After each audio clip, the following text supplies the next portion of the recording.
It's Theology Thursday. So I was reading the beginning of Philippians, Paul's letter with Timothy, sent from prison to a church in Philippi, and I was thinking, how would we respond if we received a letter saying, hey, I love you, you're great, I love that I can send you a letter like this, and I really admire our friendship, and I hope that it goes on forever. However, I wish I was dead. And most people would probably be immediately concerned. I know that if it was me, I would probably seek out to try and find that person and make sure that they're okay, both physically and mentally, and offer them counsel. But that's what happens in Paul's letter to the Philippians. He does this whole first chapter. It's great to be with you. Every time I think of you, I praise the Lord, thanking you, and I long to be with you with the affections of Christ.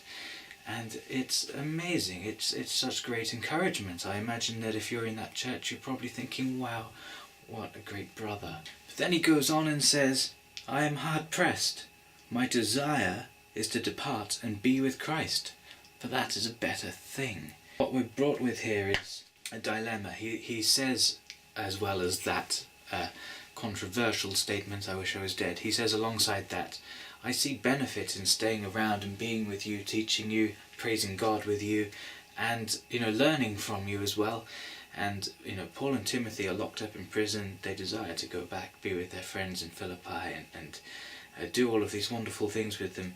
But also, it's not easy being locked up, being chained up. There is a desire instead to just die and be with Christ. I think that's perfectly reasonable. I think if any of us were in the same situation, we'd be feeling the same way.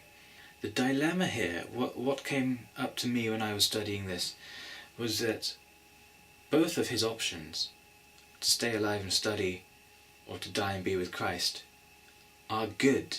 It is a good thing to be worshipping God with other people. It is also a good thing to be with Christ.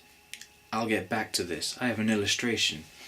Last week I saw The Hobbit, and that the protagonist, a young man called Bilbo Baggins, he's actually a hobbit. He loves his home. He doesn't want to leave. He's really happy there. He's a Baggins of Bag End, that's his name and where he lives, and he's like, this is where I'm comfortable. I've got my books, I've got my maps, I've got my stories. All of my adventures are here. Unwittingly, he's taken away from his home. He joins a pack of dwarf warriors. He doesn't feel at home with them. They don't really have a home themselves. But that's what they're doing. They're on a quest to get the dwarves back to where they came from their little castle empire. And halfway through the unexpected journey, Bilbo is caught amongst the dwarves in the crossfire of huge stone giants. That was the most random bit of the movie. And afterwards, in the trauma of him not fitting in with the rest of the group, he packs up his things and he plans to leave while everybody else is sleeping. Later on, he rejoins the group and they say, hey, I thought you were gone. I thought you were going to leave us. We knew that you loved home. We understood that you probably wanted to, abandon the group, head back to Bag End, and just live. But Bilbo says, yes, I do love my home, but you don't have one. It was taken from you. I'm going to stay with you to help you get it back. We draw the similarity here.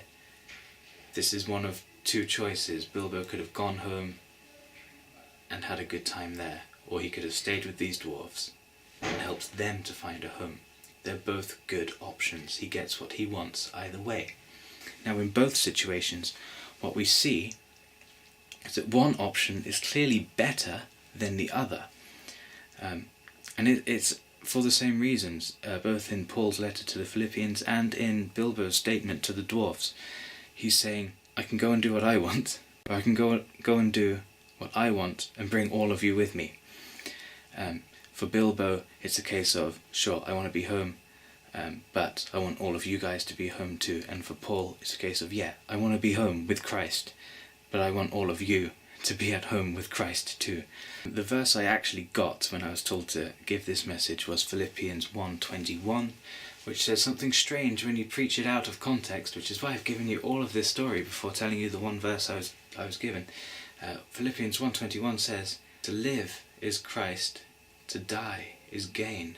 As a contemporary Christian now, I don't think the mission has changed. I know for me, I have willed to be dead in the past, but now I definitely have a yearning to be with other people when I'm living as a Christian, and I do want to see as many people as possible come to heaven. And so I make videos like this, and I'll just be with people, just fellowship. It's a great thing, and it's stronger than friendship. If anyone tells you otherwise, they're not really understanding. I know a lot of people read the Bible, they just see the word fellowship, it means being together. And the impression of church is normally that it just means sitting next to people and going, rah, rah, rah, rah, rah, liturgy. But it's not. If you're not feeling a bond with other people in church that's stronger than friendship, then they're doing fellowship wrong, and you should say something. I was going to make this video giving an entirely other message, a response to a guest that we had speaking on Tuesday morning, but I really don't have time, and also it's really not worth the effort. The problem, not just I had, but a lot of my peers had, was that our visiting speaker came with a very... Sorry, ignore the noise. Visiting speaker came with a very deductive message on the beginning of Colossians, where it pretty much says, Jesus is awesome, Jesus is awesome, Jesus is awesome. The problem was that the sermon was that, and the words in the Bible are actually a whole lot richer. So whether I come back to it or not next week, I would encourage you to read the first chapter of Colossians.